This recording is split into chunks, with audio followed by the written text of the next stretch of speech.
Hindsight is 2020 for former Minister for Education Dr. Robert Lewis, who is weighing in on the mandatory Learn from Home drive necessitated by the COVID-19 crisis.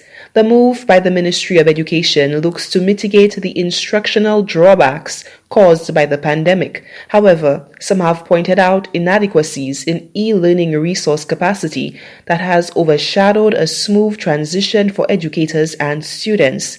This has spurred Dr. Lewis to take the Minister for Education to task for what he describes as the shortcomings of certain policy decisions. The present Minister for Education, who is somebody I know very well because we went to school together, it was just a shame to see that she would have made the statement that she made about the use of laptops, or people giving students laptops, because that's her field in her graduate work. She was actually looking at how we can bridge the digital gap. She has a book that titled, How Do We Bridge the Digital Gap?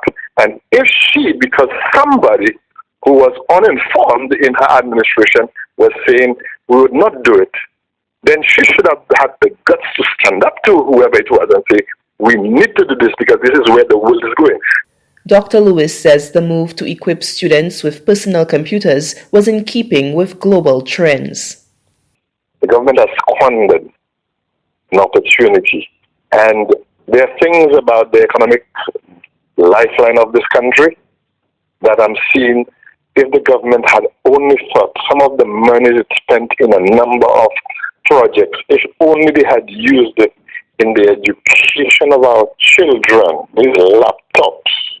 I wish we could find a way of getting, some people are working around that. I wish we could get a way of getting some new laptops, about a good 7,000 laptops into this country at this moment.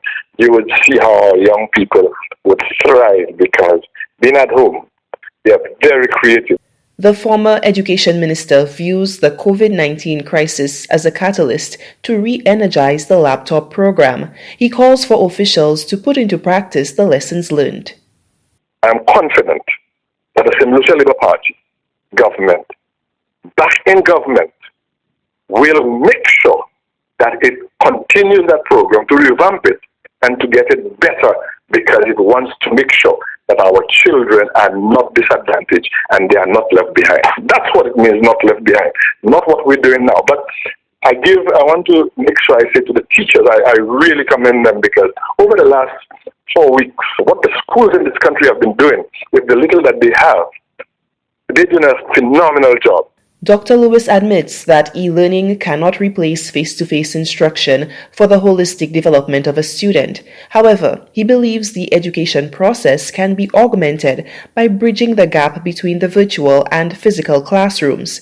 Monday, April 20th, 2020 marks the first day of the Learn from Home drive. The island is no stranger to temporary disruptions to classroom instruction, and Dr. Lewis thinks that embracing and integrating an e-learning into traditional instruction will benefit the education system long term. Solange Alfred, HTS News Force.